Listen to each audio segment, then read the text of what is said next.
Hello, my friends, and welcome to a brand new episode of Discourse in Magic. My name is Jonah Babbins, and in this episode, we sit down with Bizzaro. Now, you may know Bizzaro from one of his awesome magical inventions. You may know him from his show in Vegas, or you just may know him because you know who Bizzaro is. He has been a staple in the magic world, and this was an incredible conversation. We talked about workshop, building things in your workshop, actually making stuff, building props, creativity, problem solving, and so much more. This was an action-packed episode with a legend in magic, and I think you are going to like it as much as I did. Here it is, a wonderful conversation with the one and only Bizzaro.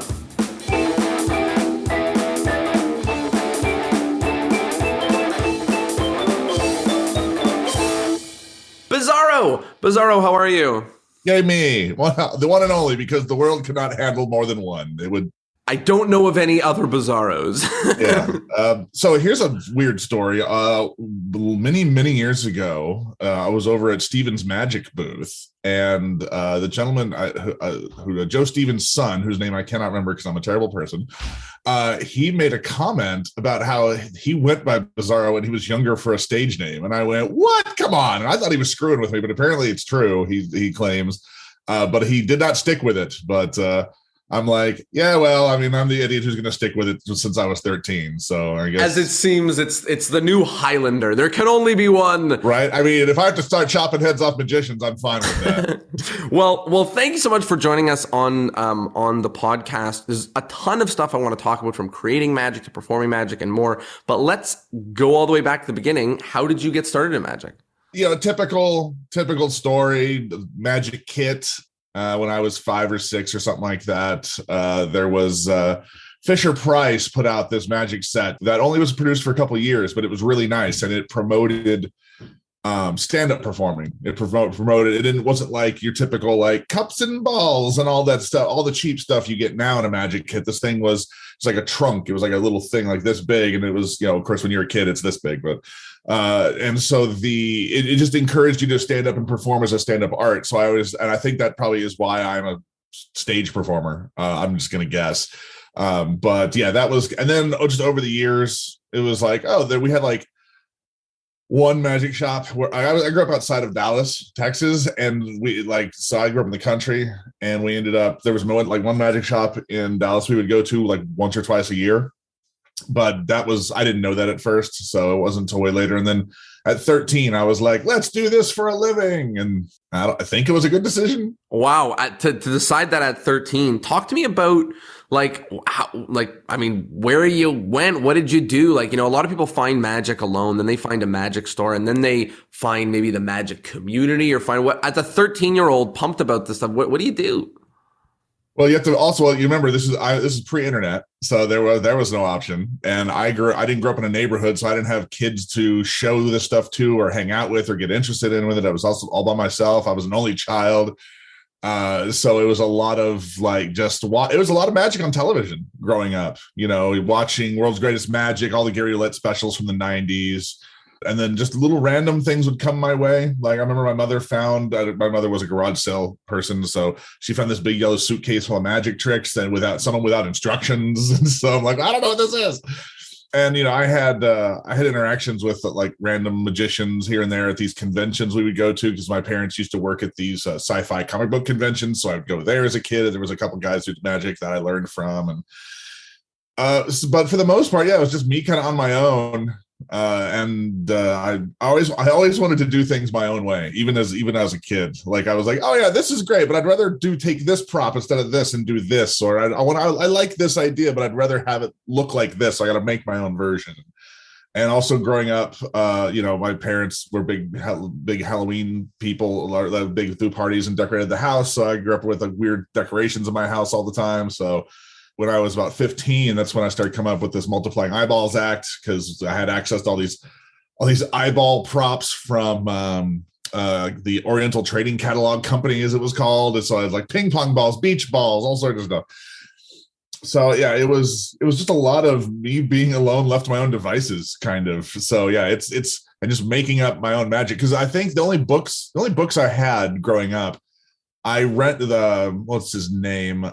I don't remember what the author's name is, but it was the Amateur Magician's Handbook in my school library, and I just checked it out so much they eventually made me buy it because I always had it. I basically always had the book. They're like, that's not how libraries work. Yeah, well, it's like I think when you don't let anybody else check it out, I think they think it's yours. And then Mark Wilson, Phone Book of Magic, the thick boy, the one you could like just kill a homeless man with. And then the Klutz Book of Magic. I had the Klutz Book of Magic. That's incredible. Yeah, I know. So those 3 books were kind of what I had growing up as a teenager to kind of learn from. And there's stuff I still do out of all those books because why not? It's amazing. There's a couple of magicians that I've had the opportunity to speak with, and some of them really come from these unique situations where they didn't like turn 13 and find out about magic clubs and go be a part of that, but instead it's just more of the same, more creativity and fiddling and building stuff and making stuff. Do you think that had a big role on the way you do things now? Maybe. I think it's just the fact that it's like I have a very particular vision, and the only way to get that vision is to make it myself. Because like when there's certain things I just don't make.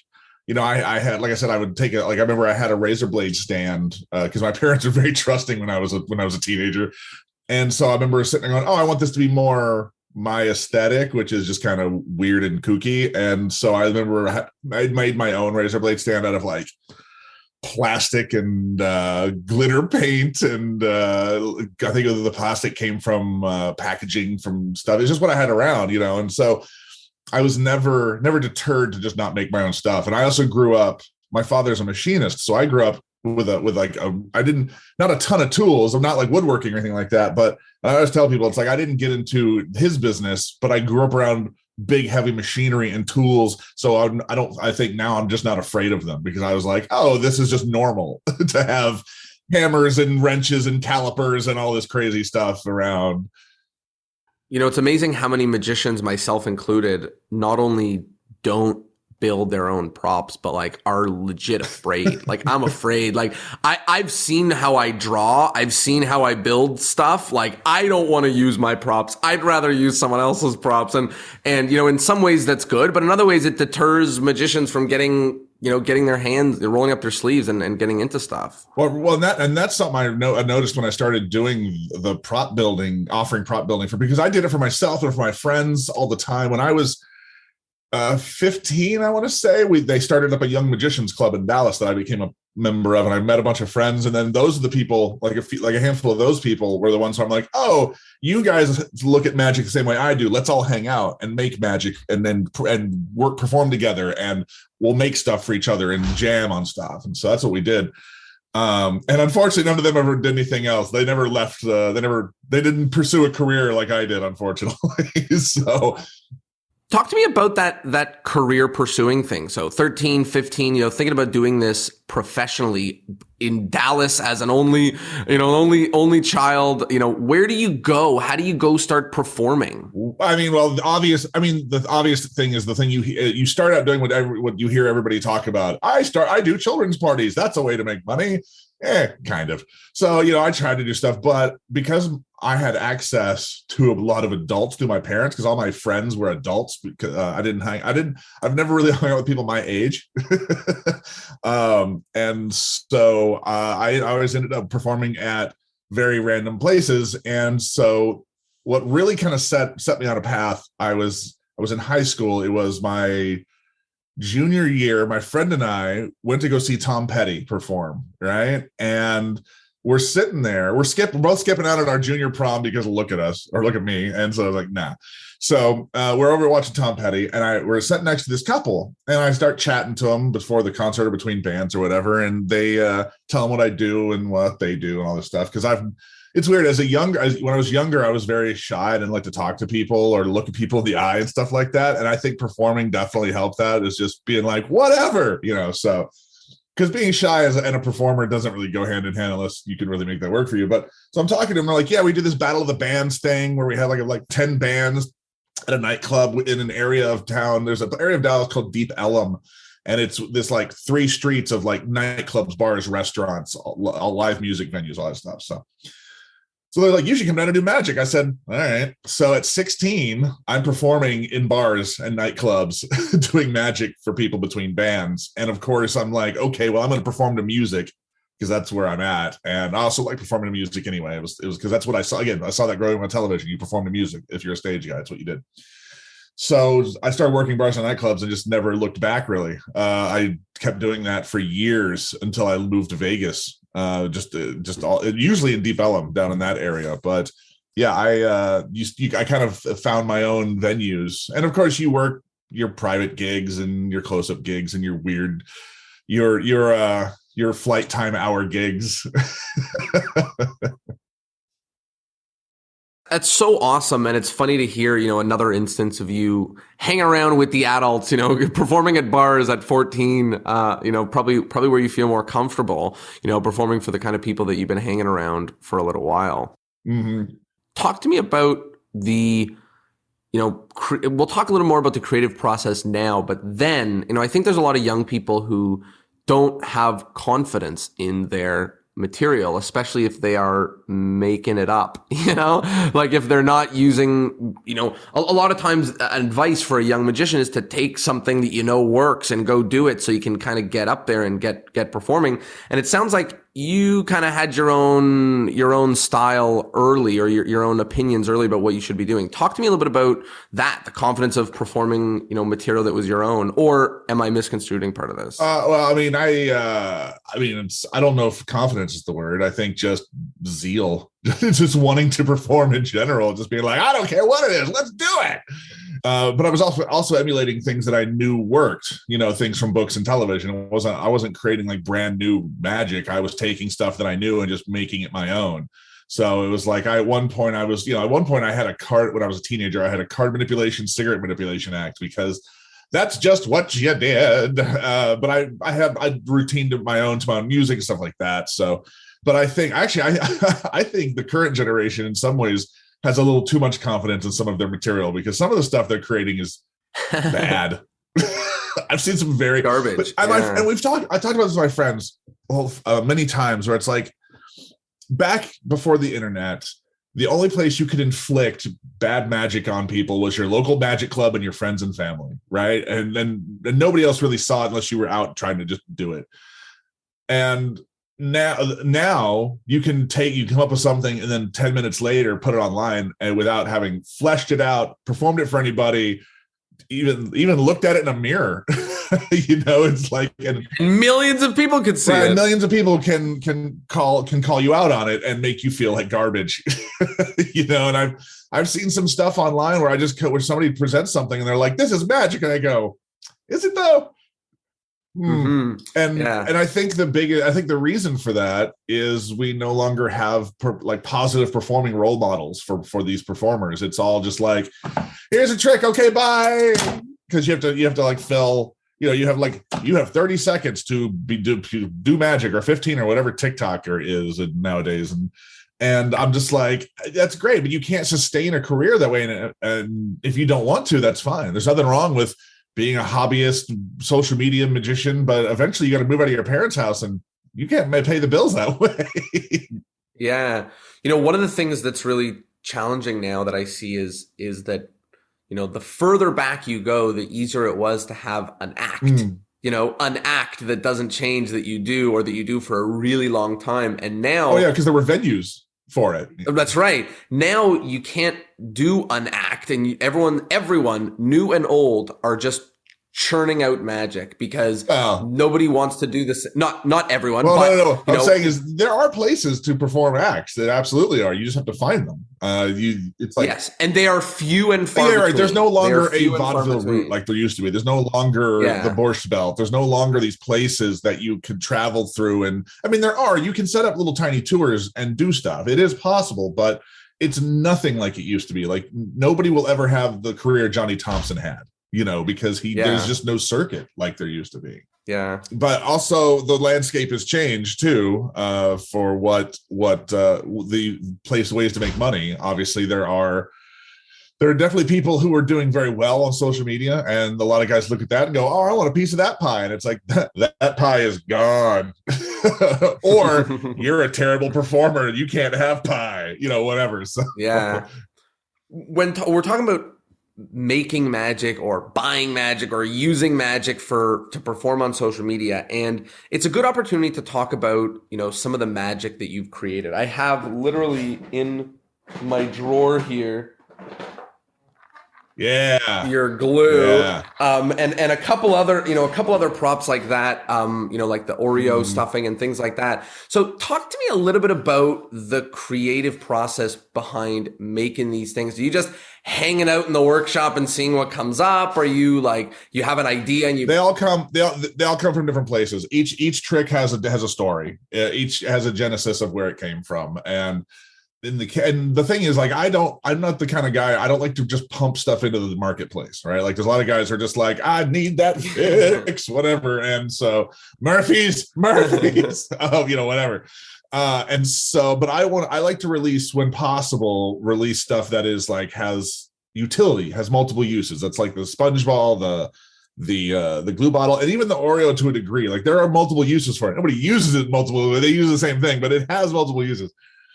But like, so the glue bottle, the example behind that, a lot of times it's me, and I talk about this in my my old lecture that I retired, and I talk about, and it creeps into my new one a bit too, is my creative process is me just thinking to myself, oh, what if it starts with the method, it starts with the effect, it starts with the joke, the gag, the visual, whatever it is. I worry about method later. And so with the glue bottle, since you brought that out, the example on that is my wife and I were sitting and eating pasta at a place, and we started talking about the consistency of Alfredo sauce. Sometimes it's watery, sometimes it's thick, it's blah blah blah. And because I married me a smart weird woman, she said, she kind of mumbled to herself. She went, Elmer's Alfredo, and I went, oh man, and my brain immediately went, oh, why don't more people eat glue? As a gag, as a joke, right? And so I started thinking, all right, how do I do that? Like, what looks like glue, blah, blah, blah. And you figured out what I figured out looks like glue. And so I was like, this is great. Because I knew, and that method already existed. The idea of that is already a thing, but nobody had ever done it into what I feel is a utility product that could fit in your pocket. Yeah. Right. It was like a milk jar or milk jar. What's milk jar? Jesus. Milk jug or something like that. So most of the time the stuff comes from me just going, wouldn't it be funny if? So I'll tell you another story too. The Oreo trick is, again, a different path entirely. So I wanted to have a trick where a signed coin ended up in a freely selected Oreo. Right? That was the idea. I don't know why, it just was. It was just my brain going, oh, what's an impossible location for coins? Oh, an Oreo, that'd be fun, whatever. So I tried this method I had, didn't work. I was like, it's terrible. That sucks. Doesn't work. But what else could I do with an Oreo? I was like, I could eat the cream out, refill it. That'd be cool. And that is what started that. It was just me saying, what else can I do with this? It's incredible that, you're talking about, it's an idea. It happens in the middle of this, in the middle of that, and you just kind of follow it all the way down and see where it ends up. But on the same token, like, you have a workshop and I don't really. Okay. So talk to me a little bit about that, because, when I have an idea, I go, wow, that'd be cool. And I go, screw it, or whatever the case may be. So talk to me about how it's actually happening that you go and get it done, or what that looks like. Well, you should never, even before, like I said, when I was younger, I didn't let things stop me. I MacGyvered the hell out of things. Like, I was like, I want to make this. And so I'm just going to go find whatever works. And one of the things I'm a big believer in is when you have an idea, make a prototype of it as fast as possible. Like right then, right there, tomorrow, but don't put it off too long, because eventually you're just going to be like, or you're going to forget about it. So it's like, I'm a big fan of making something as soon as possible, even if it's janky. So you can see if the idea works, what else it can do, and if there's something better. Like, I've definitely had things I've created where I went, oh, this doesn't work. Oh, but it does this. This is better, So, and then the only way to discover that is by making the thing. So, starting out, most of. So let me tell you a story. So how making the Oreo trick originally, Let me tell you about doing magic for a living and refusing to get real jobs. Sometimes you have to live on people's couches. Sometimes you have no money and your life sucks when you're in your 20s. So let me tell you that right now. So but if you want to pursue a career in only the entertainment business and the arts, sometimes you have to make sacrifices. Sometimes you got to sleep on couches and do things. Anyway, so sometimes you got to do close-up gigs at Women's Correctional Facility Family Days. You got to do these things. Listen. Anyway, so I'm at my friend's house and I found online these wax Oreos, right? They're for just display, putting Oreos on fake ice cream or something. They're wax Oreos because I can kind of picture physics in my head, but not the math. I can't do the math at all because I'm terrible at math, but I can picture how it should be built usually. And I'll spend a lot of time building something in my head before I build it because I sit there and because I'm like, that won't work. Oh, that'll work. Now I do it. So I knew that to do this refilling Oreo trick, I had to have a recess in one of the Oreo halves, right? So what I was like, I don't know why I thought this was a good idea. So I'm on my friend's stove with like a pair of, I want to say needle nose pliers and a piece of poorly cut out tin because I thought, oh, I'll take this hot piece of metal, put it in the wax, it'll melt down and make a recess, right? Well, I was half right. I put this hot piece of metal, I drop it, and it melts in, but then the melting wax reseals over it. So I'm like, cool, now I have a shim Oreo. Perfect. Awesome. Damn it. So I had, but a lot of time, until I bought a Dremel tool, how I used to cut through things with like plastic was I would heat up a butter knife and then just cut through with a hot butter knife, like on the stove. Like, oh my gosh. Like I would just do, again, whatever it takes. That's always been my thing. It's like, I want this now. I'm going to do whatever it takes to make it and make it happen. Or I'm going to make plans to get the stuff I need. Like before I moved into this, where I'm at now, my workshop was our kitchen. So I was destroying kitchen countertops by accident. And I remember when the place we were in before this, my wife was like, we need a house with a garage because look at this countertop. I drilled holes in it and stuff. And when we're moving out, I'm like, we want that security deposit. So I'm sitting there like patching it with stuff. And then I'm taking, because it's that kind of weird marbly color, I'm sitting there with acrylic paint, trying to paint match with dots. And so they're okay, I bet I can hide this. And I'm like, yep, they'll never notice. Okay, good. Let's go. So yeah, a lot of times it was just whatever I had. And for those of you looking to get into making stuff, I would say definitely get the right tools for the right job and don't cheap out on some of them. Like there is a big difference between a $30 drill and a $100 drill. Big difference. And if you can't afford the $100 drill and the 30, I get it. Harbor Freight, fine, whatever, or Canadian Tire or whatever you guys need. But there comes a point when you're just like, no, I need something that works. Let me ask if there's a magician who is starting to get creative in this same way, you know, they're having these ideas that they want to, you know, spend some time building and working with and things like that. Are there a couple of different tools that you think are like the obvious big 3, 5, 7, 10 that you should put in your, you know, glue, scissors, you know, as silly as that is? What are some of the things? I mean, yes, the obvious ones. I mean, most magicians, their magic kit just consists of this elastic. That's all they have. So it's like glue, scissors, magnets, you know, Right. I mean, that's right. And those are the base. Yeah, those are good for like current, like basic gimmick construction. But if you want to actually make something, you know, a Dremel tool is definitely one of the big things I tell people to get a Dremel tool, get some good scissors, like some of those like shears that could cut through thick stuff. Cause like regular scissors like this cannot cut through thick metal or thick plastic. I mean, I own a laser cutter and a 3D printer. I mean, a 3D printer, you can get a 3D printer for $200. There's no excuse not to have one now. Like you can get an Ender 3 for like $200, $150 if they're on sale, and they're great. So it's like 3D printers are so cheap now that you have no excuse not to get one. I mean, it's pretty amazing for somebody who wants to be building their own props. A 3D printer may be one of the most incredible things that you could now, you need to have the space for it, obviously, and somewhere to put it, but you know. But it's not terribly big. You know, there are some reasonably sized ones. Oh yeah, but it's like if you live with your parents, and it's like then you can only put it in your room. You're like, oh, let me just move all this porn off this cabinet.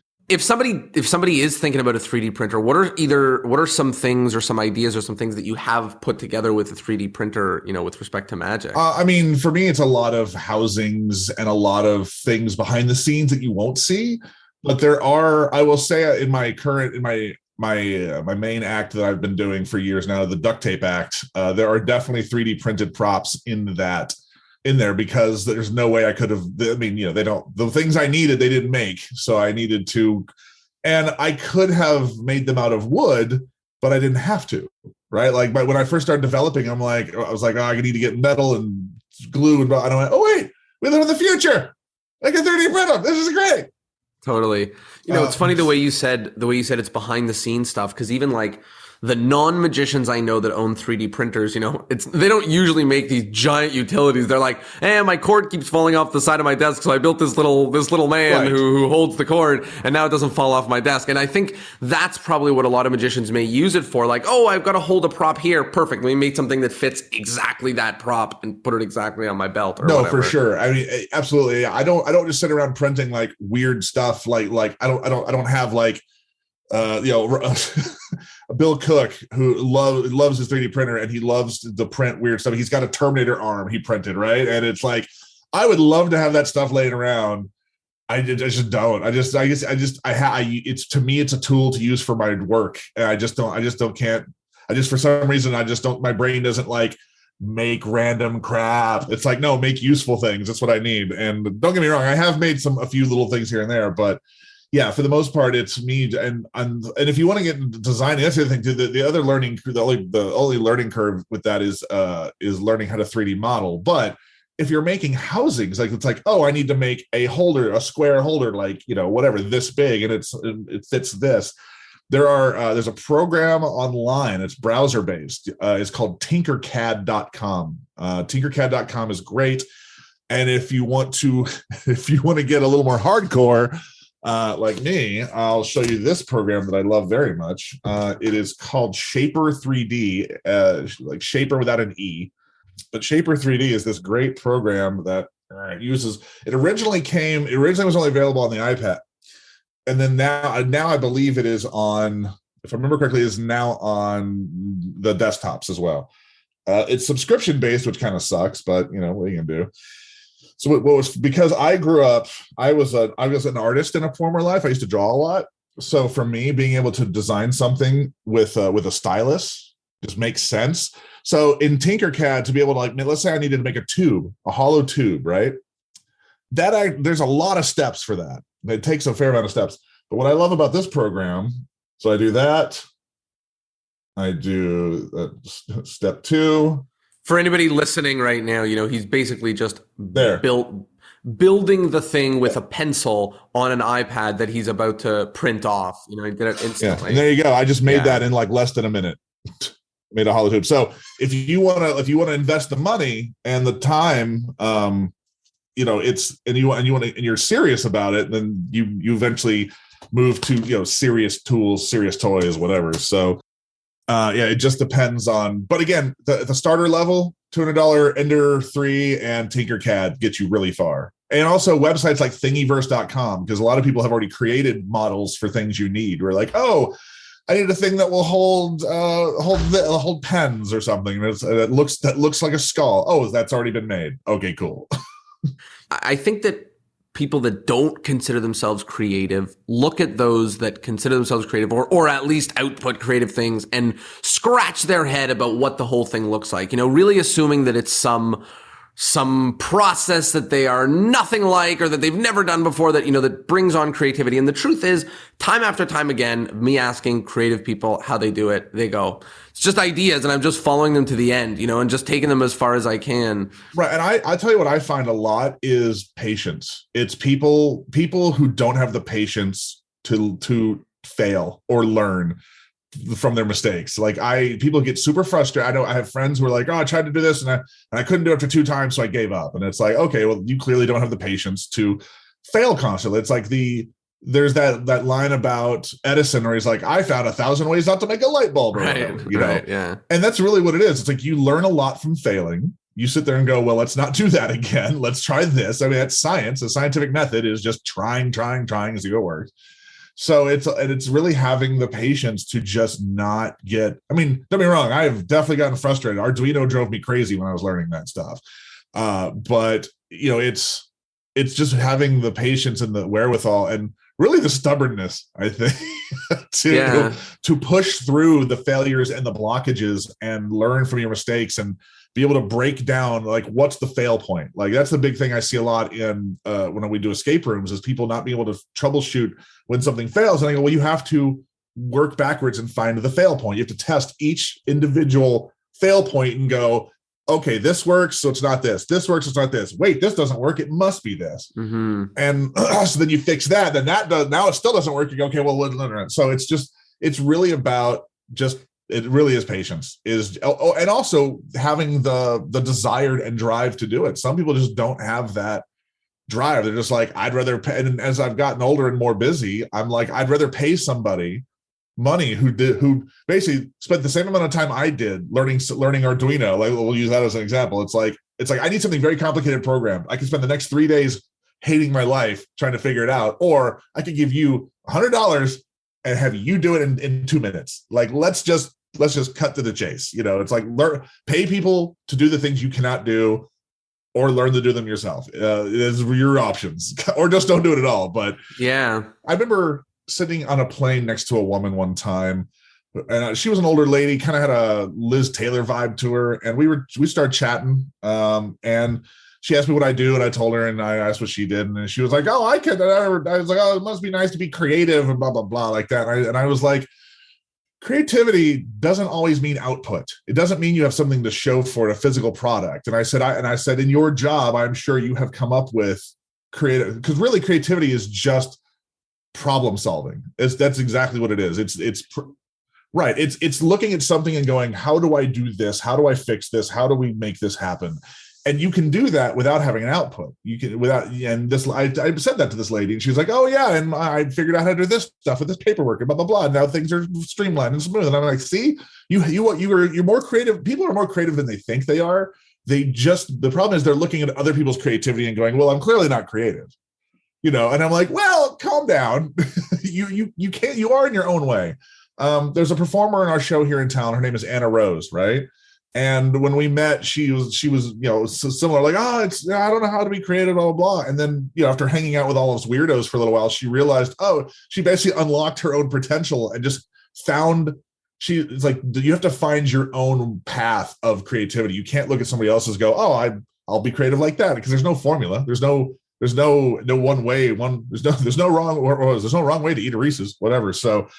So you just kind of have to find it. But again, you also need that drive to want to do it. And if you don't want to, and you're lazy, then you don't reap the benefits of what comes from it. It's interesting the way you put it. It's like anybody is creative. Anybody can be creative with the drive to do the thing. And and I love that you said, you can't hope to be creative in the same way that someone else is. Like, you grew up in a face full of eyeballs, so you wanted to do an act with eyeballs, and your creativity with prop building came from the confidence you had because your dad was able to, and I don't want to heat any knives to cut any plastic, but I will be creative in some other ways, that either make me feel safe, or at least I feel like I can make some headway in, Yeah. And also there's also the desire to want to stand out and be different and not do what everybody else is doing. And if you want to, like I always say, it's like, if you see 3 people do the same thing, don't do it that way, or don't do that trick. And if you absolutely must do that trick, do it differently than everybody else. It's like, I'm not inventing new routines. I'm not inventing new magic principles. It's like, I'm doing multiplying balls, but I'm doing it in a way nobody else that I know of has done it. I do balloon swallow, but I wrap it in a story that nobody else does. It's like, I'm not like that's, again, talking about, like, I've had people will say, oh, Bizzaro, you're creative. And I go, really? Have you seen Sylvester the Jester? Have you ever talked to this guy? Like, right. I am nothing compared to him, but you can't compare yourself to other people, because that'll just depress you. You have to. One of my favorite things over the last few years that I realized was when somebody says, who's your favorite magician? The first answer should be you or me. If somebody asks me, who's your favorite magician? I go, me. And then the list goes down from there. It's like, you should like yourself more than anybody else, not in an egotistical way, just be like enough to be like, I like what I do and I like what I make. Because if you hate what you do all the time and hate what you make, then it might show in your performance or it'll stifle your creativity. It's interesting. It's interesting you say that, because I think a lot of magicians, myself included, have liked something at a point where you just do it and then you're like, I don't know what I'm doing this. I don't know how I love it. I don't know. It's nice what you're saying in theory, but in practice, to have my favorite magician be me seems like a tough challenge to, tough for me to be like, number one, Jonah again. Oh, thank you for the award. Thank you. No, that's different. That's different. We're not giving each other Facebook prank video awards. That's not what we're talking about. That's not the same thing. It's just having like, it's like the confidence in just what you do. It's really about what it is. And I started saying it as a half joke when people would ask me that, and then I'd say, oh, it's these guys. But then I'm like, well, but actually it's, but I think that comes from just like not hating myself as a person either. Like, I think a lot of performers are all damaged. We're all damaged in some way or another. And some people just hate themselves. And that's separate from magic. That's just life stuff. And you have to work on, I've for years, I've said you can't be happy with somebody else until you're happy with yourself. And a lot of people aren't happy with themselves. And sometimes that creates great art. That self-loathing creates amazing art. But there comes a point where you have to just look at your body of work and go, I don't suck that much. I mean, I do suck, but not as much as I think. Totally. And one aspect of it that I find pretty interesting is, we're talking about, looking down on your own magic and all that, but how many people, myself included, have gone to see an incredible magic show, like the best of the best, and you go, I have notes. And it's not because it's not amazing. It's because it's not to your style and to your choices and to your whatever, that you're going, you know what? This isn't as good as it could be because of XYZ or whatever the case may be. And that's an extra point for what you're talking about. Well, yeah. Well, the new lecture I'm writing is called Unfinished Business. And the point, what that means is nothing is ever done. Like, every performance is a chance, even if you've been doing an act or a show for 40 years, every performance is a chance to learn something or change something, is to sit there and go, and even if it's tiny, even if it's the tiniest tweak of going, oh, I wonder if I pause just a second longer here, if it gets more of a laugh, or if it gets more of an emotion, or, if I turn my head slower or faster, is this better? So even if it's not technique, even if it's not method, there's always something to learn from a performance. Even if that lesson is, let's not do that again. I'm a big fan of get that one bad performance out of the way, because you learn so much so fast from just getting something in front of people as soon as possible. And again, that comes from the no fear thing. It's just like, but also having confidence in your performing ability. Like, I've come up with ideas for tricks, routines, and I went and did them the next night at a place, at the phrase "good places to be bad," where it won't matter, it won't affect your career, nobody's going to get hurt, nothing like that. But also, I have no fear, because I'm like, if something screws up, I know my performing ability can pull me through it. I'll be able to recover, even if it all goes tits up. But a lot of people most people, the current generation they don't have performing ability. Like, they don't know how to perform. So, like, if you put them in front of an audience and something goes wrong, they're just like, they just crumble like a poorly made Lego statue. I don't know where I was going with that, but yeah, it's interesting that goes back to what we were talking about earlier, is just having places to perform in general. One of the things you mentioned earlier that's been sticking with me is that part of creativity is not tying to it the idea of output, and I think that is really interesting, because when you think of somebody that's creative, and you mentioned that, the Thomas Edison quote, when you think of someone that's creative, you don't think of all the things that aren't working or aren't being made. I'm curious, like, numbers wise, you are considered creative in the eyes of many people. How many things are you actually creating a week, a month, a year? What does this actually look like? Is it 2 things a year? Is it something new every month? What does it really look like? That's an interesting question, because it depends, obviously. But since I started, when I started offering my services as a person who builds stuff, and my name got out there, because originally what happened was I was like, oh, I'm going to start being like a build here's my performing career. Here's where I am prop building wise. And I'm like, oh, I'll offer my services as a prop builder. So as my performing career goes down as I get older, I can move in, I can slowly transition into a prop building consulting thing. Well, what happened was I wasn't aware there was a gap that needed to be filled. So it just went, what happened was boink this. And I went, oh, damn. So as my name got out there as a guy who knows how to do things, it's increased. But then also because we have this side hustle of creating escape rooms, which are also still making magic, just in a different way, in a more theatrical sense. Every day I'm working on something. Like it's gotten to the point in my life, and it wasn't always like that, but it's in my current situation.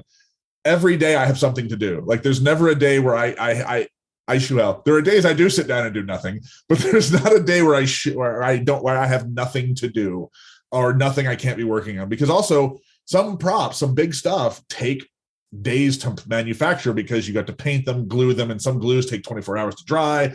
Some resins and silicones take hours to cure, all this stuff. So it just depends. And also sometimes you have to wait on supply. Look, I hate Amazon as a company, but how did stuff get done before 2-day shipping? How, like, I don't know how anything got built fast. I mean, I do know it's because that you had to pay a ridiculous amount of money for overnight shipping. It's like I wish I could be more punk rock and not use places like Walmart and Amazon, but unfortunately I have a job that doesn't allow me to do that. But how often, you mentioned like every day you've got stuff to do. How many days of the week or of the month are you faced with something that you don't know how to do, but have to figure it out? Like how often is that happening still? That's very rare. Honestly, it's very rare because I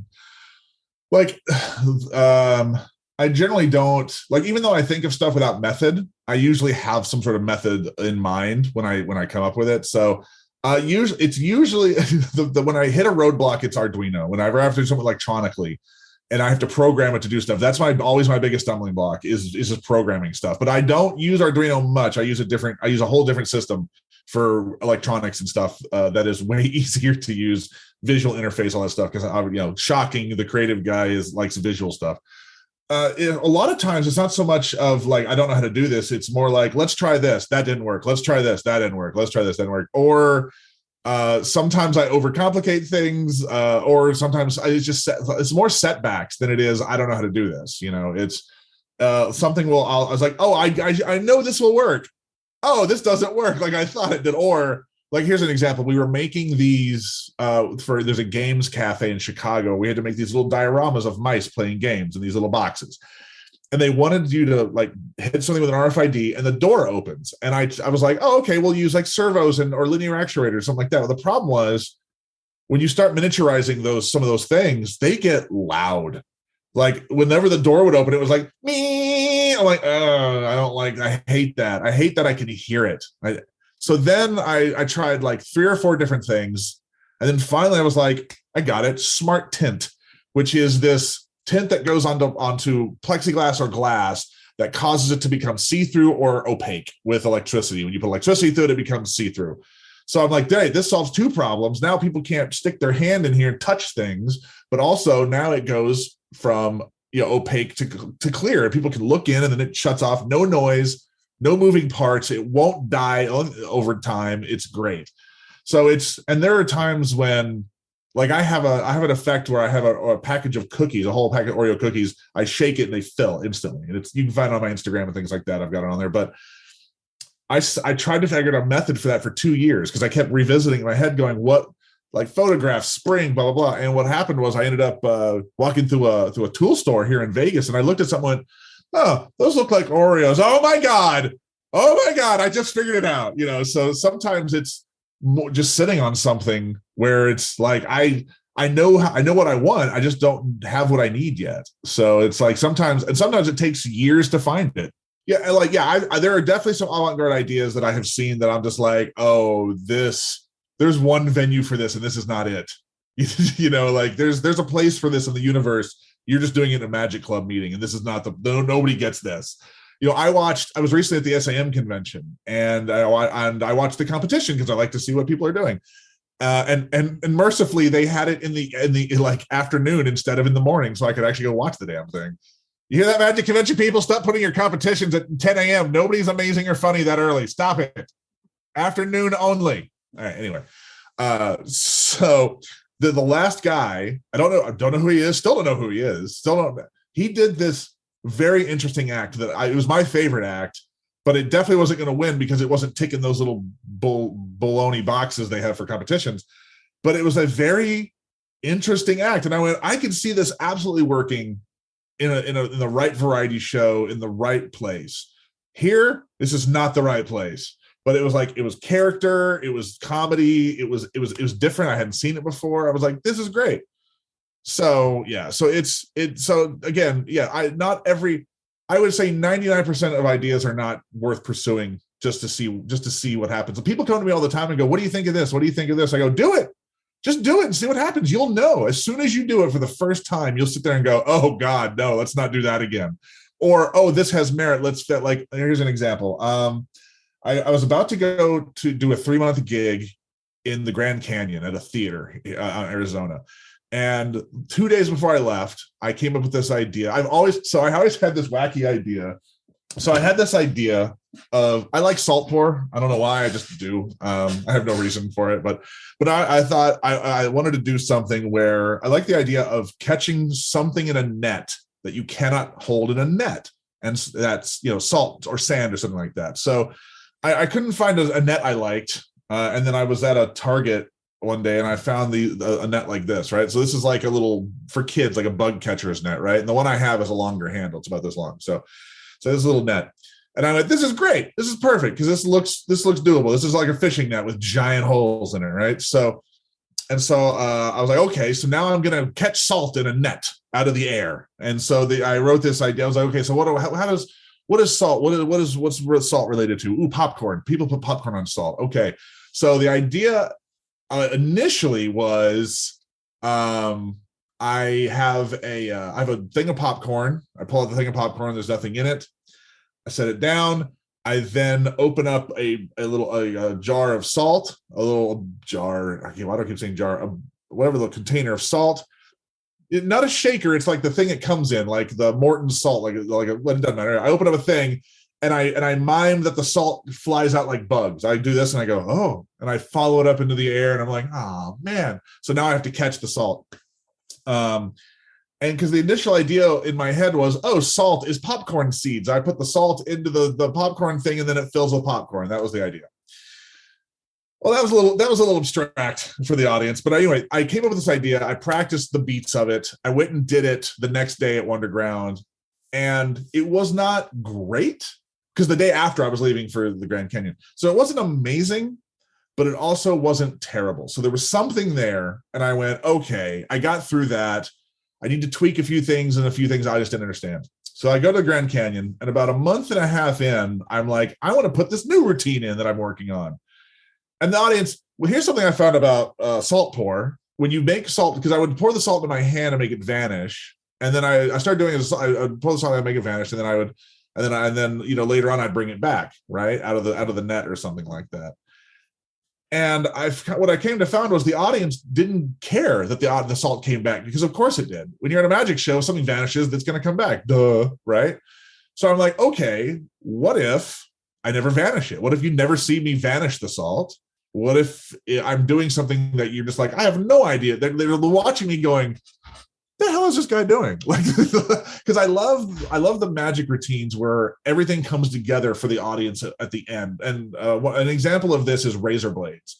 If you've never seen razor blades, needles, anything like that, what you're watching is some idiot putting sharp things in his mouth and thread, and the audience is going, confusing for 95% of it. Yeah, and then they're just like, why are we doing this? As magicians, we're just like, we're like, oh, we know this trick, but real people watching this are like, no idea. And then when you do this, they go, oh, I get it now, right? So I kind of wanted that moment where they watch me. I'm running through the audience, whipping a net around, doing stuff, and the audience is like, this is funny, but what the hell is he doing?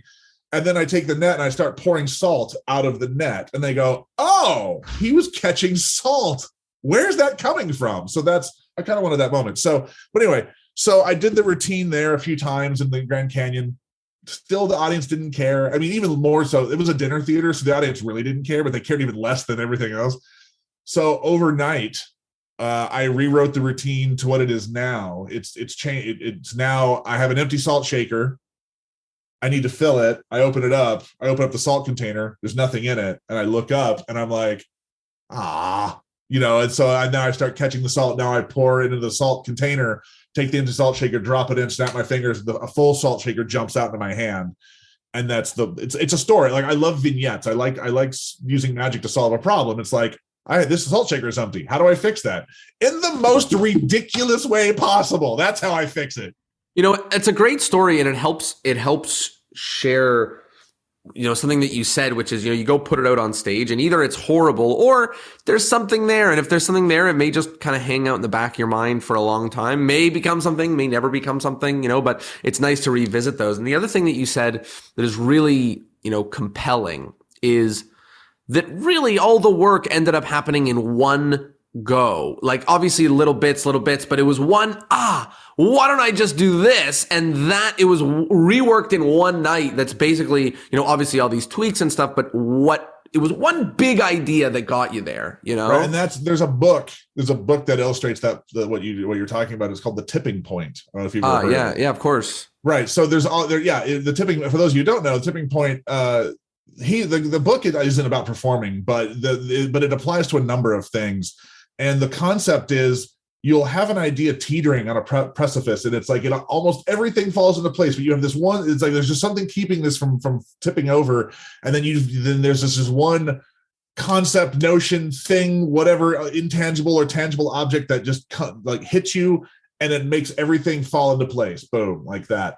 And that's the concept behind it. And so, yeah, it's the idea of aha. It's the aha moment of like, it's like, eureka, I have it. And that's really what it's about, is that tipping point of like, because you'll struggle with things for a long time. And then a good example of this is if you, I don't know if it's online, but I know I've heard it live. Penn and Teller has a lecture about his red ball trick, right? The red ball. And he talks about how it started as a floating ball routine, and he was mostly happy with it. Penn was like, man, it's a floating ball, who cares? And he said at some point he was practicing and the ball moved and it looked like it rolled, and he went, oh, there's something there. And it was that moment. And he said that he started exploring that as the movement instead of the floating. The movement is what is making it a dynamic creature. And he has this great line that I love, and I'm going to paraphrase it because I don't remember it exactly, but he's like, by removing the magic, he made it a better trick. Right. And I love that concept of like, sometimes you just take out the effect that people like, again, bringing the salt back. It's like, don't bring the salt, or don't vanish the salt. I took the vanishing salt out. So now the appearance is a surprise to people instead of being, oh, yep, well, of course it came back. So sometimes removing certain parts of something give you a stronger, not only theatrical presentation, but also stronger magic. So, but you also have to have the experience to know when and where to do that. And the confidence to play and to experiment a little bit, which plays a big role. This has been amazing. There's, one other thing I wanted to ask you about before we get to the wrap-up questions, and that is the show that you guys are currently doing in Vegas. It's been running for a year now. I was going to say a little bit over a year. It's won some awards. Can you tell me a little bit about the show and what it's all about? It's called Late Night Magic, which tells you what it is and where it is, or when it is. And that was a big thing. Our producer Lefty, he's big on. He talks about how, and he's told this to me many times. He's like, if you had a show in Las Vegas and the show was called Magic, Magic, Magic, people would be calling the ticket brokers going, is this a magic show? Because some people are that stupid. Yes. It's just, there you go. So the show started as a once a month variety show. And it jumped locations, and then something happened to the world for 2 years. I don't remember what happened, but something happened, and then this other producer guy he contacted Lefty and said, hey, I want to put shows in this little hotel, and Lefty was like, I have a magic show. And so it became a show with a stable, well, not mentally, but a stable cast of people. And same performers unless we need other people to come in, or as we have swings and stuff like that. And which is how we ended up with Rudy Kobe in the show, which is awesome to be working with him. And so in 2 weeks, this show got put together, and one of the things when he contacted me, because I've met Lefty off and on, and we worked together with various things. And he contacted me and said, oh, we're doing the show. And I go, awesome. Let's make it a show. Because our show isn't just like, it's not like a comedy club where it's like, opener, feature, headliner. It's like we all interact throughout the show. We mingle in and out of each other's acts, and we all interact, and we all screw with each other like we're friends and stuff. And we all are. We all, we all like each other. So it's interesting to actually have a ensemble show where the show is a show. It's not just a parade of assholes. Yeah, I was going to say, it seems unique to both Magic and Vegas to have a show like that. Well, Vegas hasn't had a late night adult Magic show for over 10 years easily, maybe longer. And this is the first one that has lasted probably this long in probably 20 years, more than likely, because there's a niche to fill. People get stupid because marijuana is legal in our state, so people get baked and drunk and go, let's go see a magic show. And I'm like, really? Is that the state you want to see a magic show in? Okay, cool. But you know what? It's fun. But it's, there's enough family friendly shows in this town. There's enough stuff that appeals to everybody. I'm a big believer in you don't have to appeal to everybody. Sometimes you just need that little niche market. 100%. And it's a song, but I think it predates the song. But the song is I'd rather be 9 people's favorite thing than 100 people's 9th favorite thing. It's interesting. And so like this, our show has found it's in a fan base, but also we market to tourists. So it's like people, obviously the people who are local who see the show like it quite a bit, which is great. That's the best thing is, again, when you make something or part of something, people just like it. I anytime somebody says, "Oh, I like what you do," and I'm like, I'm just glad somebody other than me likes what I do. But the nice thing about the show is it's a variety, because it is a variety show. It's like, if for some reason you don't like what I do, my style of magic, wait 10 minutes. There's somebody else coming out you'll probably like better. And how has been performing on that show for you consistently? Because it's pretty consistent, compared to a lot of other ways that magicians work. Not a lot of magicians get a chance to work nightly or however often it is. Well, they used to. They used to. They used to. For me, it's great because it's helped me flesh out a lot of my silent material. Like my duct tape act there was things that always kind of bothered me here and there that I wanted to fix. And this gave me the motivation and the deadline and the opportunity to fix it and dial it in. Like every couple of months I start thinking, I bet I could, there's the act has been pretty stable for a while now. And just recently there's something that's always been bugging me in the back of my head and I've never had an answer for it. And I recently, I think, came up with an answer for it. So I'm going to start working on building this new hidden gimmick into the show to make a moment of magic even stronger than it already is, because again, it's like again, every performance is a chance to learn something. And I'm very harsh on other acts because I've seen amazing performances, not just magic. I've seen amazing performances and I've seen the opposite of amazing performances. And so I'm very harsh on those acts because I know how good entertainment can be. And as harsh as I am on other people, I am more so on myself, but not in a debilitating fashion. You should always, if you can handle it, be harsh on yourself and watch your stuff and go, that can be better. How do I make that better? Or like what my level of quality. I also find my level of quality is way different than everybody else's level of quality. I'll make a prop and I'll run out of time to make it the way I want to make it and be like, here you go. And they're like, this is great. And I'm like, really? So I learned not to be so harsh on myself unless I really, really screw something up on stage. But even then, one thing I've learned in performing is if it happened once, it'll happen again. Don't let it happen again. Figure out why it happened, fix it. Because don't sit there and go, that was a one-off. It's not. It'll happen again. It's great advice, and especially with respect to performing often and trying to get the kinks out of a routine. I think that's a great piece of advice. Don't ignore the weird thing that happened because it will definitely happen again unless you do something. And that's the thing about having those. Everybody talks about flight time and stage time and the 10,000 hours and all that crap. And there's definitely something to be said for having a regular place to do your stuff. And a lot of times, if you can't find a venue, you have to make your own. When we were in Dallas, a bunch of us, like 5 of us, got together and started a weekly variety show in a pizza place, like the pizza joint, little dinky pizza place down in Dallas, just till we could try out every week. All of us were trying new material. We were coming with new things just to make the show different every week, just to throw things at the wall and see what would happen.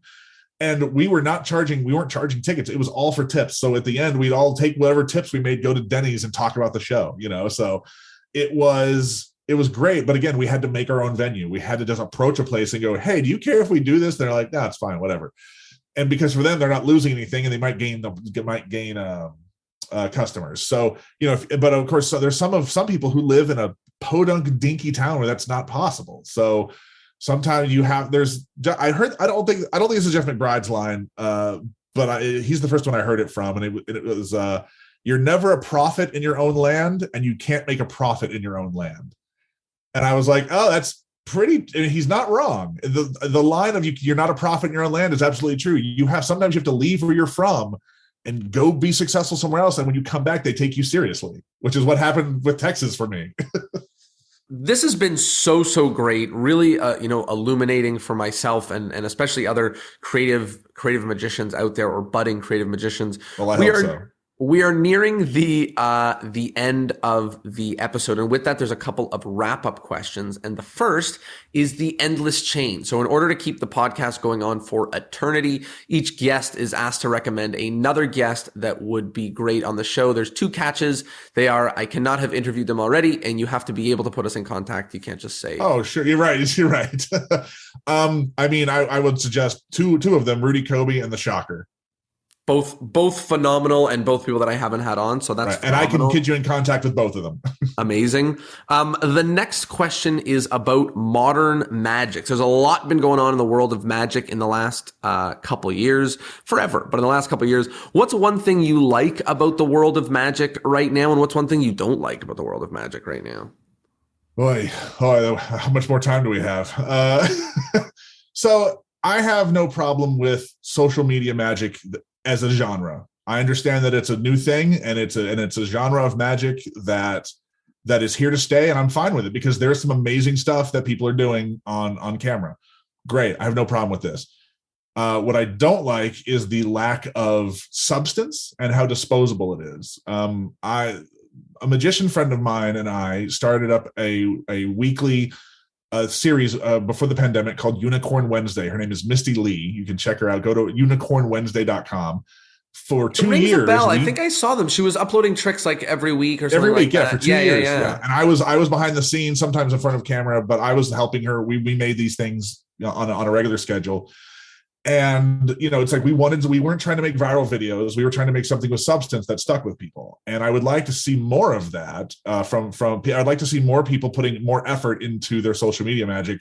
And some people have. Some people are doing a good job, but for the most part, it's like people who are. I talked about this earlier. They're buying stuff, sort of learning it, doing it, and then throwing it away or exposing it. And I'm like, let's stop with the exposure. That's not helping any. Yes, people get into magic through exposure, but you're not doing it to help people. You're doing it to help yourself. So stop doing that. But the upside of all this crap magic on the internet is it makes live performers look amazing. Like, I came to this realization not too long ago where I'm like, you know what?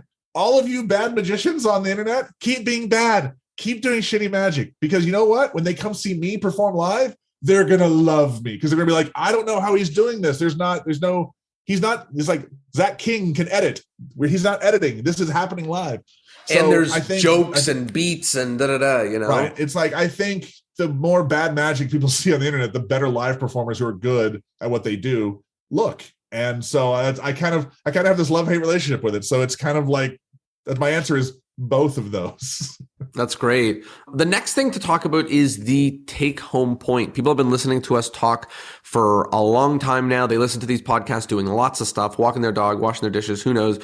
What's the one thing you hope, if they think back to this episode, that they remember? One thing that'll maybe help their magic or help their career. What's the one thing you hope they think back to? Well, I'm going to go back to what I said earlier. It's like, when you have an idea, just make it. Don't be lazy. Just do it. Because laziness doesn't get you the same benefit and rewards. That there's nothing like one of the best feelings is coming in with an idea, making it, doing it, and somebody likes it. And it gets the reaction you wanted it to, whether it be fear or joy or sadness, whatever that reaction is. That's awesome. Just do it. Don't be lazy. That is awesome. And the last thing is plugs. Where can people find you, find your stuff, and where can they see you performing? So my main website is bizzaro.ninja, because that's funny to me. Bizzaro, 2 Z's, 1 R, 27 points on a Scrabble board. My prop making website is bizzarobydesign.com. And if for some reason you need some escape room props or puzzles or custom rooms written, whatever, our company for that is called testsubjects.com. And for anybody listening who wants more tips on creativity, if you email me, find me on social media. However, I'm not hard to find. If you find me and tell me you heard this podcast, I'll send you a link to my creativity notes that you can read for free. And so, yeah. They're written as squares and symbols. You have to creatively unpack what the whole thing means. Yeah. I mean, I'm not going to make it easy on you, obviously. Yeah.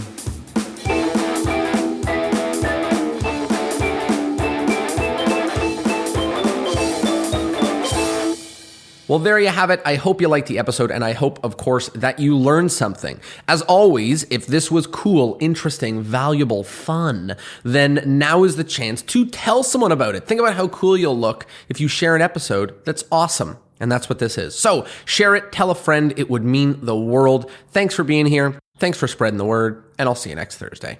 Peace.